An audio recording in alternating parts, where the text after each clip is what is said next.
Good afternoon, everybody. This is Lawrence Spence coming to you from my recorded version of myself. I'm unable to attend the Board of Directors meeting today as my sons and I are on our way to northern Arizona to jump over the Grand Canyon. But when we get back, we will be implementing the Watershed Explorers program, the Headwaters to Baywaters version. And I'm here today to tell you about this, and I'm going to try to keep this under 10 minutes at request by Robert Rayburn. So, a little bit about me. I'm a certified public school teacher. I've been in HISD for 16 years now and haven't gotten kicked out. And I'm certified to teach pre-K through 12th, so I've tried to teach every one of those grades since I've been there. Prior to that, I was the program coordinator for Kids on the Bayou, which if you've never heard of Kids on the Bayou, then where have you been? No, just kidding. It was our education program from 2000 to 2005 that Kevin Shanley helped get off the bank, so to speak. After that, I managed a $40,000 environmental education grant for Galveston Bay Estuary Program, that is TCEQ, and that was Kids on the Bayou version 2. And I'm on my 7th year as a science educator at Westside High School. So I'm trying to prove that I'm highly qualified to do this. So what is Watershed Explorers? Well, it is what it sounds like. It's a community environmental education program. We're going to target 3rd through 12th grade. It's place-based, meaning we're going to focus on the greater Houston and surrounding Southeast Texas area.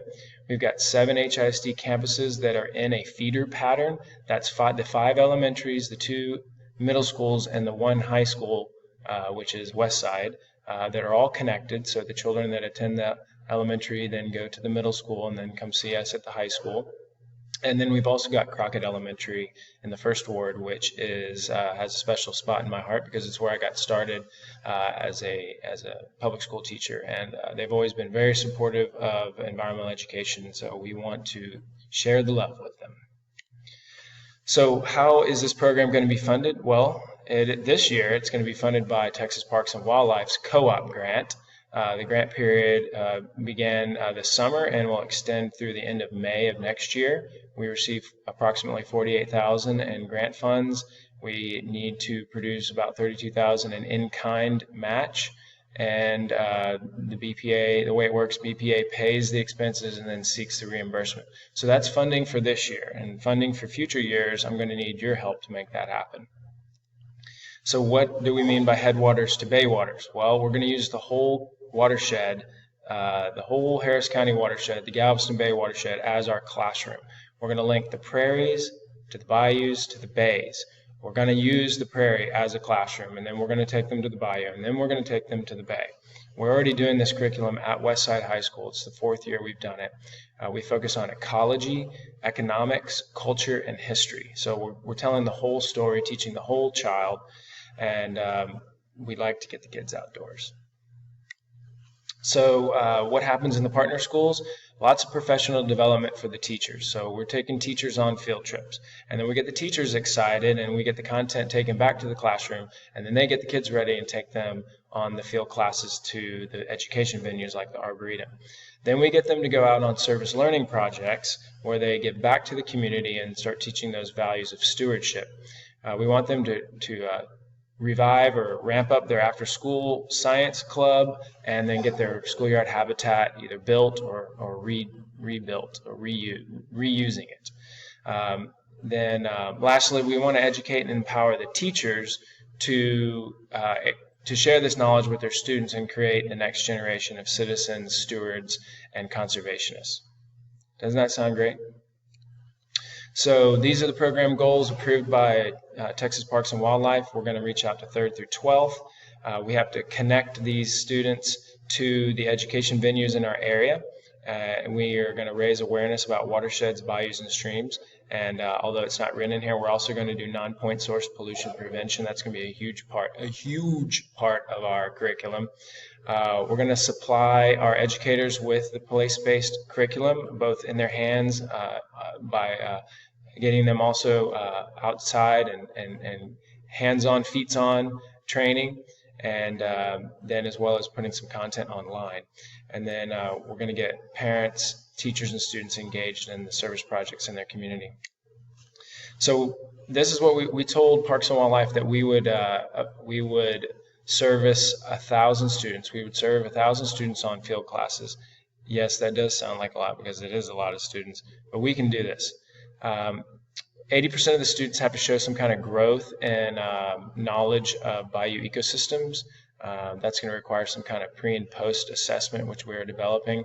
And then we need to get about at least 50 teachers involved in some professional development. Ideally, we're going to get those involved in Project Wild curriculum developed by Parks and Wildlife.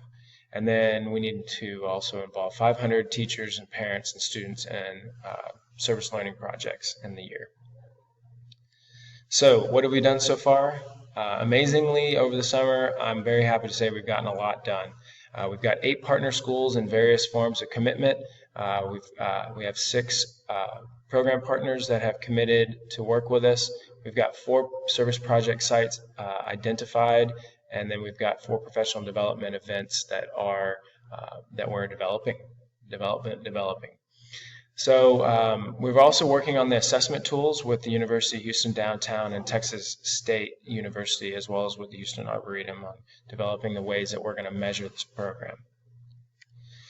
Who are our partners? As I mentioned, Westside High School, which is fed by West Briar Middle School and Revere Middle School, and then the elementaries Bush, Daly, Revere, and Walnut Bend. And then the outlier, Crockett Elementary, which is not in the Westside feeder pattern, but it is very close to downtown, and it's an interesting part of the watershed, so they're included. Who are our partner organizations? We've got the Artist Boat in Galveston, the Arboretum and Nature Center, Houston Tomorrow, Katy Prairie Conservancy, Student Conservation Association, of course, Texas Parks and Wildlife Department, the Houston branch, and then the University of Houston Downtown, Department of Urban Education, and Natural Sciences. Here are upcoming events. There are numerous ones. I'm gonna pop over these really quickly to save time. But we do have things on the calendar through the fall, and as the teachers come back in the beginning of August, I will be meeting with them, and we'll get the schedule solidified. So long term, we want to develop online place-based content. We want to put the content of Harris County, the Harris County Watershed, online for teachers to access. So whether that's on the Bayou Preservation website or on some other portal, that's a goal in the long run. We want to develop the measurement tool. We want to get the university involved to help us analyze the assessments, and then eventually to publish these in academic journals to give them some academic validity. And then we can take those results and go to the future funders to find funding for beginning in June of next year. We want to include more students and more grade levels in the future, and then I really would like to see this program go on for many years. That way the students that we're working with now in elementary, we continue to work with them in middle and then in high school when they come to us at Westside, thus taking them even further than I'm able to take them now. And then eventually let's get them plugged into the conservation community in Houston, help them find some post-secondary either coursework or vocation that will get them plugged into the conservation community in our area. Okay, what can you do to support the program? Well, come to the Watershed Symposium in October. Come to the Intersections Conference in November and meet the teachers that we bring there and the students, the high school students that attend. Help me find funding sources, especially if you have connections in West Houston. Help me find ways to keep this going into the future. And then also you could attend the service projects. We're going to have one on a Katy Prairie property in December, and then the Trash Bash in March. More to come on those. And then you can contact me at lawrence_spence@yahoo.com if you want to visit about this or get involved. And then a quick blurb about Intersections 2016. This was formerly known as the People in Nature Conference last year at Rice. It's going to be December 10th through 12th at U of H downtown. We're going to have speakers and workshops and great tours that emanate from the university by all means except a car. So we'll be taking trains, boats, walking tours, bus tours, and cycling tours. Sorry, no planes on this one. But please come join us for a conference on urbanism, environmental topics, equity, and health. And you can get more information on that at the website intersections2016.org. Hope to see you there. That's it for my presentation. Thank you for the time. Contact me if you have questions. Otherwise, I'll see you all on the bayous. Hopefully not in the bayous.